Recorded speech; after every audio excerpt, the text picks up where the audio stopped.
This is Amy Laura Hall, and I am going to be reading from the first chapter of my book, Laughing at the Devil, Seeing the World with Julian of Norwich, which is published by Duke University Press. This is, I believe, my fourth installment of reading from the book. I am going to be starting on page 19. And there is the beautiful image of a button with the number 1 that the designers of the book created. So if you are watching this as the first video, just know that you're going to be missing a lot of the introductory sections that I've read through. So this would be, I think, this is the fourth installment. I'll make sure to number that right on YouTube. So we'll see how far I get before my allergies stop me or my dogs bark so much that I can't speak through them, because that does happen. Okay. So I'm going to start with the quote. The quote that I begin this chapter with is by Julian of Norwich, and it's a translation from the Middle English by Elizabeth Spearing, and that's the Penguin edition of Revelations of Divine Love. And just to say again that the Penguin edition Spearing translation is small enough to fit in your purse pocket. It's small. Don't be intimidated by the fact that there is a short text and a long text for Revelations of Divine Love. All in all, the translation from the Middle English in the Penguin edition, you can purchase it and carry it around with you. All right, so I'm going to start with a quote. This chapter is called Time on Point, Poynte. And after this, I saw God in an instant, that is, in my understanding.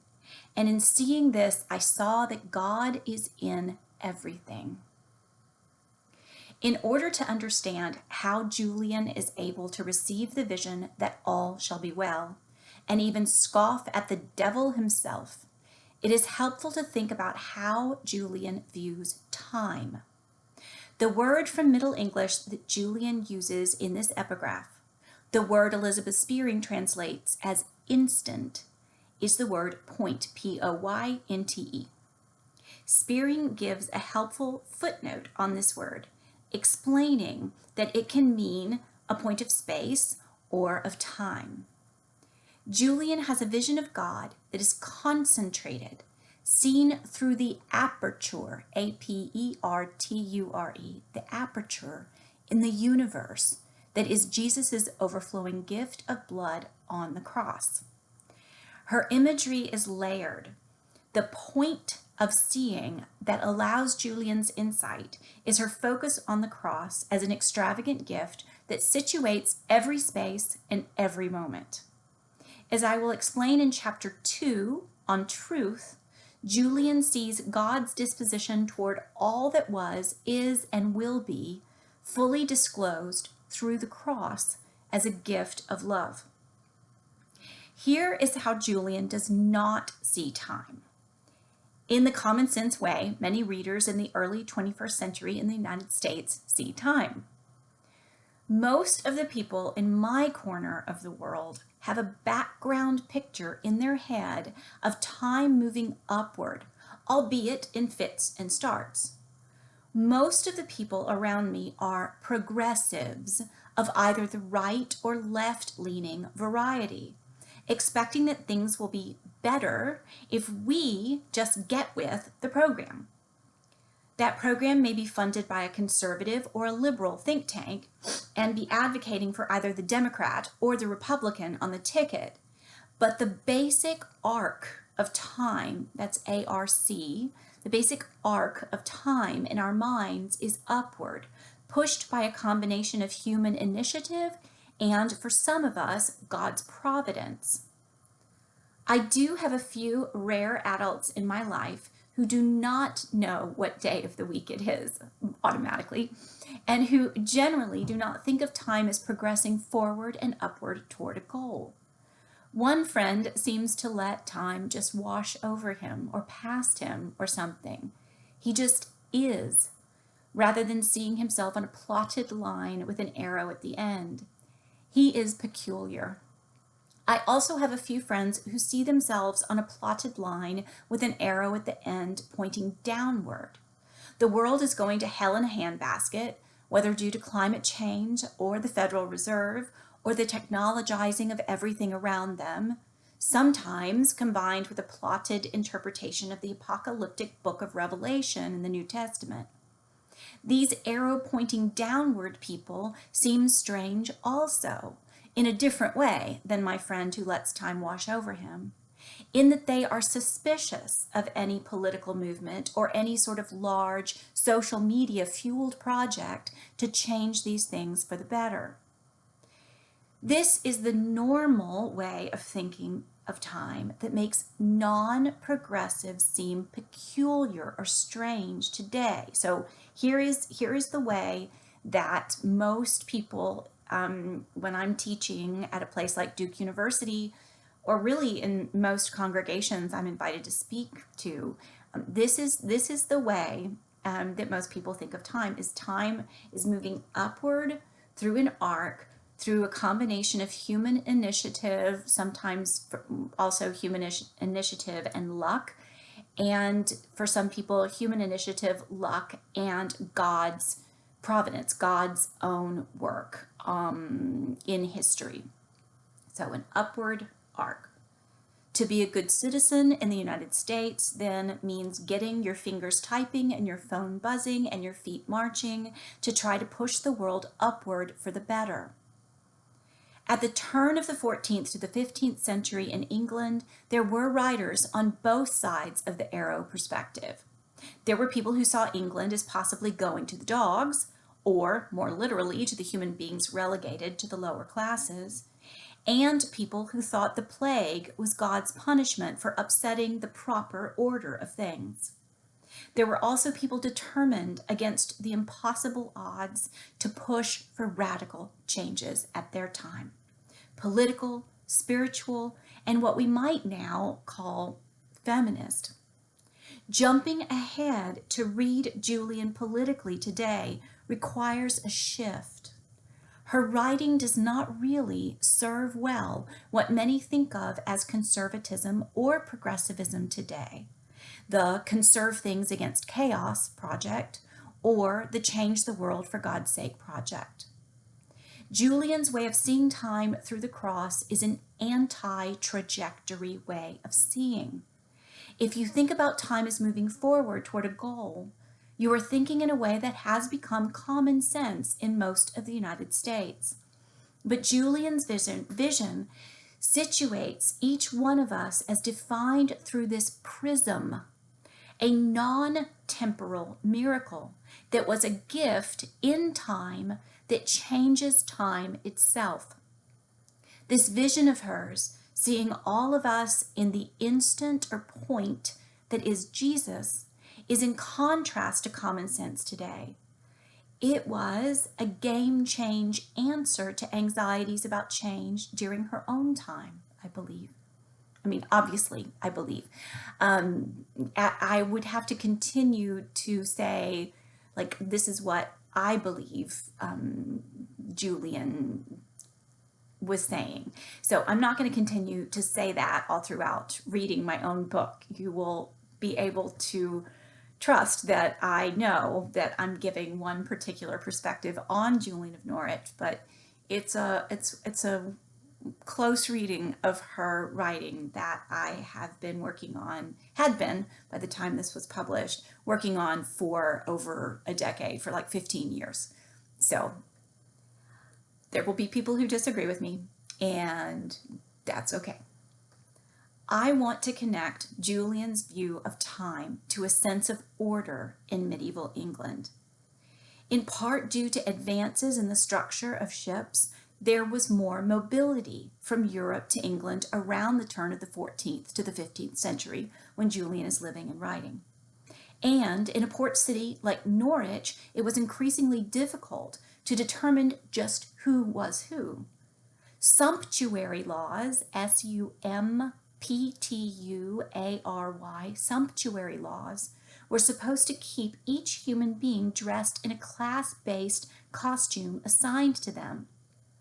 The laws were to make sure that one announced oneself visually as a peasant, a maid, a farmer, or landowner, and as precisely which level of landowner in the English aristocratic system.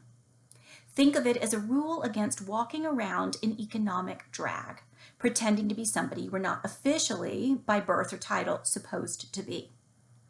With the usual mobility of a port city, however, Norwich saw travelers coming and going whose station was not immediately knowable. Residents did not know for sure how to situate these people in space and time. Some people saw changes like these as an opportunity for an overhaul of the feudal system. Others saw the same ambiguity as a sign of impending anarchy. Julian concentrates a different way of perceiving time and perceiving people in time. She concentrates the yearly cycle that is the Christian calendar year, from Advent to Lent to ordinary time, into a point. She receives a vision from God that time and space are like an instant. This vision has political import, but her visions do not warrant what many activists on either the right or the left in the United States would now think of as hope. For Julian, hope is not an affirmation that all things shall be well incrementally toward a change or toward a resolution of the political order that you can point to as progress. And the designers of the book have put here a little image of a mouse. In his introduction to Elizabeth Spearing's translation, A.C. Spearing explains that Julian's perspective, quote, abolishes temporal extension. Okay, so hang with me here. There are some colleagues, I've already laughed about this, but I'll laugh about it again. Some colleagues in the Academy have noted that my book is short, that I have written a book that is not very long. And I've joked that length does not ultimately necessarily mean better, but I will also say that I've had some readers note that while I've tried to write a book for a general readership, there are many points in this book where you really have to think about what I'm trying to say, about what Julian's saying. So this section is a bit dense, and hang with me, okay? All right. So Spearing explains that Julian's perspective, and this is Spearing's quote, as quote from A.C. Spearing, abolishes temporal extension. The form of her, that's end quote, the form of her visions collapses what we usually think of as storytelling. She defines the story of God's grace in such a way that her images are more like layer upon layer of transparencies with images on them, rather than a story that moves from beginning to end. And I've had a few people when I have given talks about Julian of Norwich before the book came out said, you need a list. You need a list of her visions. So ultimately in the volume, I did try to give a list, but that's not how her writing works. It's not a list. It's more like layer upon layer of transparencies with images on them, rather than a story that moves from beginning to end. Julian's understanding of providence is different from the one I have heard often used by praying Christians around me. She does not affirm that God's wise providence, as she puts it, is the way God pulls human beings along toward resolution through a series of small or large victories. In her later reflection on providence in the long text, she explains, I saw God in an instant or point, that is to say, in my understanding, And in seeing this, I saw that God is in everything. I looked attentively, seeing and recognizing what I observed with quiet awe, and I thought, what is sin? For I saw truly that God does everything, no matter how small. This gets complicated. And I saw that truly nothing happens by accident or luck, but everything by God's wise providence. Now, you've probably heard something like that if you've grown up Christian in the United States. I will say I have found this way of thinking that Julian is not thinking that I'm about to correct. I've heard this way of talking about providence that Julian is not talking like from African American Protestants, from Irish Roman Catholics, from white Anglo-Saxon Protestant Presbyterians. This is often a default way of thinking about suffering, sin, and providence, at least in the groups of people that I end up teaching and visiting with about God and time. So God's wise providence for Julian is not an affirmation pulled along toward resolution through a series of victories, whether minute or remarkable, private or public. From Julian's perspective, accident is eliminated because she sees time itself through that small opening, that little camera lens, which reveals everything defined and situated by the cross. Julian's understanding of time is not that God works through discernible episodes wherein loss, tragic or slight, brings forth blessing, whether profound or precious. I do not mean to be cruel toward people who tender-heartedly offer a perspective to others or who try for solace to see the world this way themselves. In the midst of personal grief or large-scale tragedy, it can sometimes console people to look for signs that pain is being transformed incrementally into blessing. These consolations can sometimes come in the at least form, as in, at least the pain was not worse or the death toll higher or whatever, at least consolation seems to work. This can be combined with the silver lining perspective, whereby one tries to find the arrow pointing upward out of pain. But this is not the way Julian has been given by God to see time.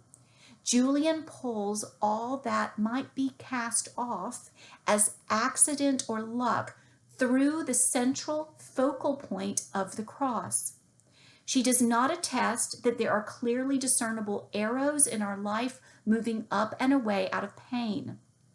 Even more importantly, she does not tell me that my pain results ultimately, cumulatively, in God's victory. The cross pulls all time inward toward Jesus, and the infinity of the cross redefines counting. For Julian, there is no sense in measuring or seeking something that could be considered cumulative. God does not give Julian a vision of 1 + 1 + 1 times a googolplex equals better. God wishes for us wellness, but this does not mean that if we suffer or work hard enough, we will find concrete results of prosperity.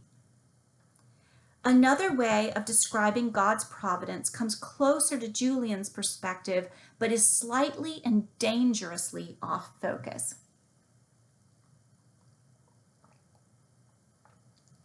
This is the "we cannot know, but God knows" line. The person touting this view seems to be trying to justify something most people would say is bad by using a sham version of providence as cover. One example from a Hollywood movie, the 2007 film Charlie Wilson's War, is useful in a how not to think sort of way. Okay, so I'm going to tell a story about a story within a story that's within this 2007 film. So a CIA operative purportedly told a Texas politician, Charlie Wilson, a story about how a Zen master keeps saying We'll See, about some twists and turns in the life of a boy with a horse in a village. The villagers in the story think they can name things as good or bad for this child, but the Zen master stands above it all and suggests there will be true knowledge only by maintaining an imperious "we'll see." The scene is meant to cast a haze over the machinations of the CIA in Afghanistan, and the "we'll see" suggests a we that will eventually see, like God, the outcomes of manipulating the present for the sake of a possible future. You can look up American Grand Strategy for one way to think about this. We have a center at Duke called American Grand Strategy. We'll see. This "we cannot know" plus "God is on our side" version of providence is made from 2/3 up a ladder, looking down at something like a village and near villagers, silly people who think they know how to name as good or bad that which is going on in their home. This is not how Julian sees providence. While the CIA operative in the movie is a man, and a man with obvious worldly power, this false way of seeing and talking in the world is not gender specific, nor reserved only for secret agents. I have heard devout churchwomen say something similar when talking together about someone else's pain. They seem truly to believe that they will end up on the right side of God's holiness ledger. "We will see" becomes an alliance with a deity who holds out wisdom and leaves the rest of us befuddled and beset by grief. Providence is not, for Julian, a ladder up which we can climb in order to see better what those little people on the ground cannot see. Julian does not say, "We will see," in this piously snooty way. She says that she has seen, in the present, a vision of all that will be. All that will be and all that has been are reckoned with God's love.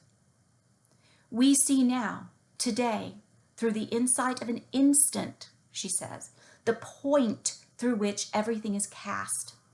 Through this prism of thought, God does not move temporally from A to B to C through time. Neither does God move a cast of characters from location 1 to 2 to 3. Julian perceives God's wise providence in an eye blink, or, as in the most famous of her images, compressed into the form of a smooth, small nut, a common nut. And hazelnut, some people in the United States will connote something fancy. It's not supposed to connote something fancy. This question of God's real love here and now and not someday in the land of "we will see" is not an academic puzzle for Julian. The material import of what she sees and thinks about is in her own blood and bone, as she focuses on Jesus's blood poured out for her on the cross, which is one of her visions. And so if you're jumping into this section, just know you're gonna need to go back and at least listen to a few of the earlier sections. Otherwise, you're going to be like, what? She sees the blood poured out for her on the cross. A.C. Spearing explains that Julian apprehends, and that's Spearing's word, apprehends God's way of seeing, and this is again Spearing, not as theory, but as experience. Her vision that all shall be well is a way of seeing that is from God's perspective, is about God's familiar love. And she feels it in her bones. Those are my words. In this way, Julian takes on a question that a theological master from the Middle Ages had dealt with in his own writing. Thomas Aquinas wrote beautifully intricate questions and answers in a very different style than Julian's writing about Christian doctrine and the lived reality of faith a century before Julian.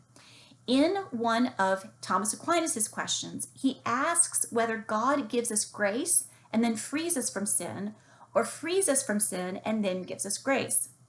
The basic question he is pondering is whether we are forgiven while still bound by sin, or are freed from sin and then forgiven. After giving examples from Scripture that seem to answer the question in both ways, that's one of the things that Thomas Aquinas does, is he reads Scripture closely and notes that Scripture is not in agreement on many questions that people ask. Thomas says that from God's perspective, we are given grace and then freed from sin. For God, Thomas writes, time does not move from point A to point B to point C, as if in stages of progress upward. Grace is not only abundant, grace is infinite in a way that topples over each human clock of timeliness. Julian takes this question from the master theologian of her time and collapses it, meaning she pulls Thomas Aquinas's set of questions about this matter of time and God's perspective of time. She pulls it, collapses it into a point. Sorting through what she has seen in her vision, she comes to the same conclusion as Thomas Aquinas does. She concentrates the time that God sees us into a point that reveals only God's love. Providence becomes a matter not of God's intent and our future safety from sin. God's intent, according to Julian's vision, is love, period, full stop. What in the world does this mean? What does it mean to live in this vision of hers? That there is no accident or luck, and also no doubt about God's loving intent? In Denise Levertov's 1997 volume of poetry, she has a series of poems reflecting on Julian. That's Levertov, Levertov. And her poems, the collection of poems that I'm quoting from here is in a 1997 volume. So she writes these lines to close the first of her series of 5 poems about Julian's visions. And you ask us to turn our gaze inside out and see a little thing the size of a hazelnut and believe it is our world? Ask us to see it lying in God's pierced palm, that it encompasses every awareness our minds contain, all time, all limitless space given form in this medieval enigma? Yes, this is indeed what you ask, sharing the mystery you were shown. All that is made, a little thing, the size of a hazelnut, held safe in God's pierced palm. In chapter 4 of her short text, Julian layers images in her characteristic way. The Lord shows Julian his familiar love, and that's a quote, as our clothing and as everything that is good for us. And we'll get to what it means that we are dressed in God's love in a way that, sumptuary laws, like, really? We're going to pretend like sumptuary laws are real when we're all clothed in God's love, wearing clothing that makes us all kin and does not separate us by blood? So the word point is given an image in Julian's vision as a little thing the size of a hazelnut lying in the palm of my hand, she writes. She goes on to explain that this little thing has 3 attributes. This little thing that is all that is made, as God tells her, is made by God, beloved by God, and cared for by God. Levertov, for her part, says the little thing is safe in God's pierced palm. Levertov ties together Julian's visions of our safety in Jesus to Julian's vision of the little thing the size of a hazelnut held in Julian's own hand. Julian is able to see all that is and has been and ever will be safe, contained, and truly beloved by God because she has, in the vision just before this vision, the red blood of Jesus plentifully, and this is from the middle, this is a translation from Middle English, plentifully and vividly given without any intermediary. More on the plentifully given blood later. I have a whole chapter on blood later. But for now, I want to stay right at the point of time and God. Julian does not see the grand sweep of salvation history and determine that God must have a hand in the artistry. She does not see the arc of the universe bending upward through time and culminating in a glorious revolution that must be by God's own design. I wish sometimes that she did, but she doesn't. She sees a little thing, so small that she wonders if it might suddenly disappear. That's a quote. That it might suddenly disappear. All that is tiny, everlasting, beloved, and cared for by God, a hazelnut? How can this be? The world is not simple by any sort of adult, sober reckoning. I don't actually think children believe that the world is simple. Why did Julian not see all that is as a well-wrought mechanism? Couldn't the universe be like a miraculously antique watch that runs for all time? And I will talk about social Darwinism later, but that's the way I think some people by default think about time and how God works is God works through Darwinian forces in the universe. I could give you very specific examples of theologians who have written that way. Whew.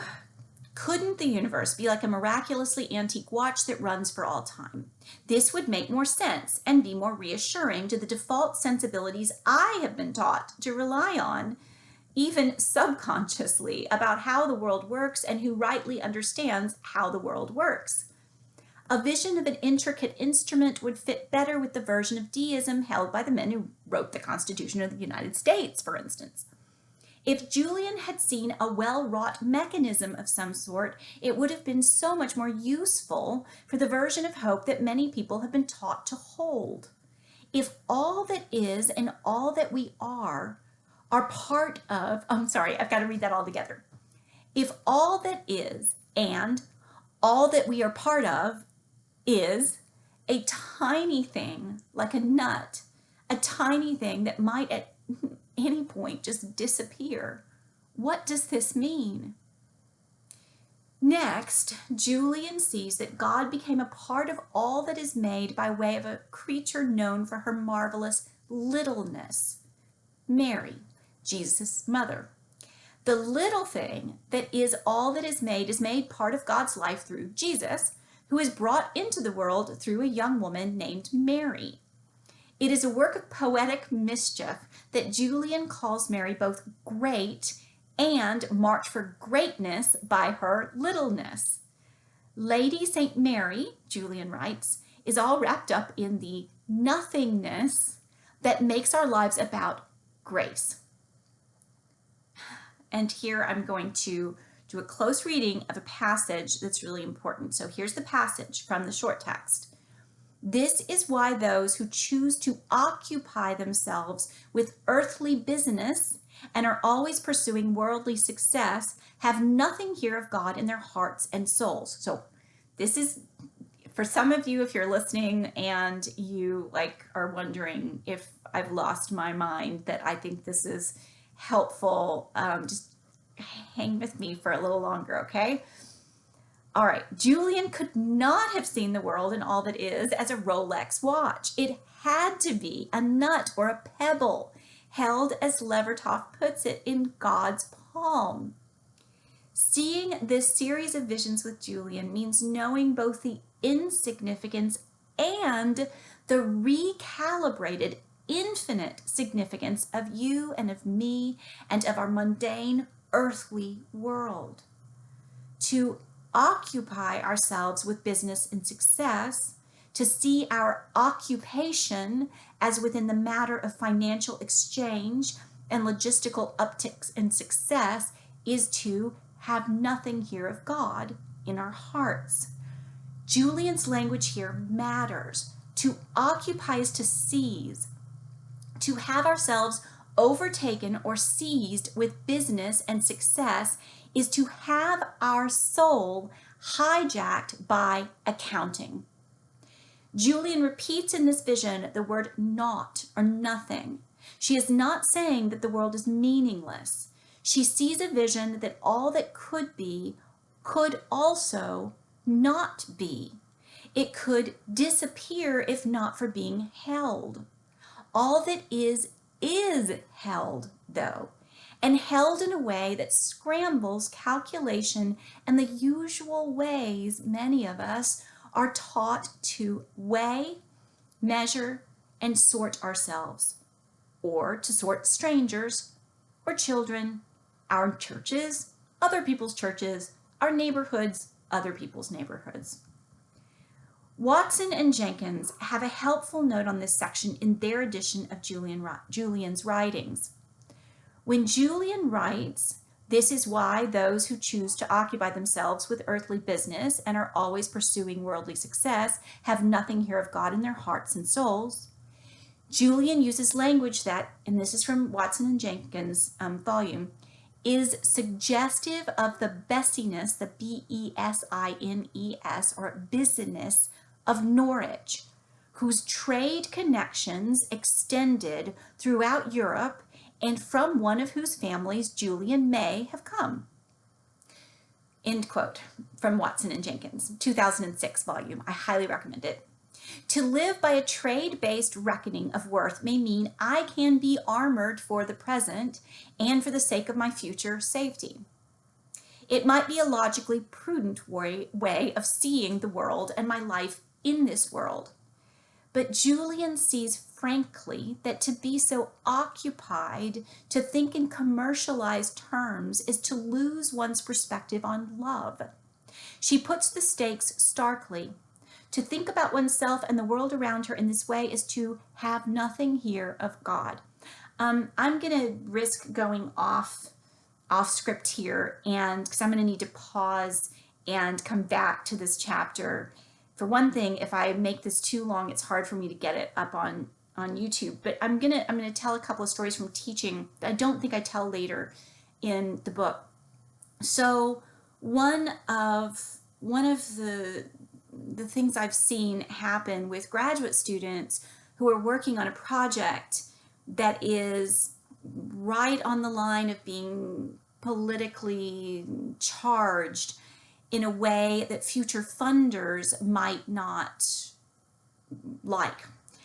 And so I started seeing this happen, gosh, like my third year at Duke University. And I'd read a novel, somebody had recommended I read the novel Moo, M-O-O, by Jane Smiley. And so before I came to Duke, like it was like 1998 or so, somebody said, you need to read Jane Smiley's Moo. And spoiler alert, if you want to read Jane Smiley's Moo, there is a giant hog in the basement of Moo University, which is the nickname of the Midwestern University Jane Smiley has set her novel within.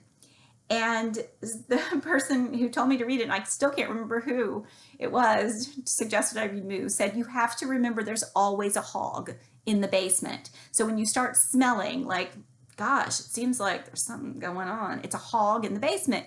And so you have to figure out at a university what's feeding the hog in the basement. And what I started seeing soon after I came, and so this is, again, Jane Smiley was not writing about Duke. This is a university thing. I started seeing graduate students shaping their projects away from the most difficult questions that they wanted to ask. And so I started telling them, if you find yourself thinking, this is a question I shouldn't ask in my dissertation, it is probably the very question that you have to ask in your project. It is probably the thing that you are most called or most urgently needed to think about and write about. So to be occupied with the business of mercantilist thinking in the academy, I have found to be toxic. And here is something similar. So it's related, and it has to do with joy. So I have I have seen people who love to play a musical instrument become so clearly driven to please someone else in authority in their life that they come close to losing their joy for playing that instrument.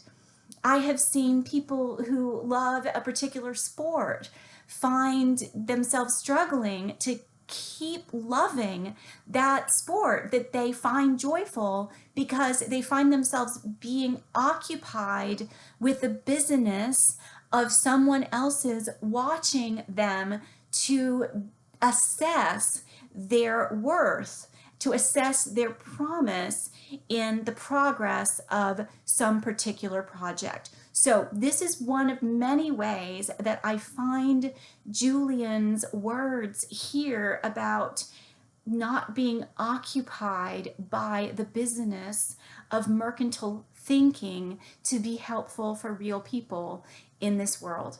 I try to live by it myself, and yeah, that's a whole other YouTube video.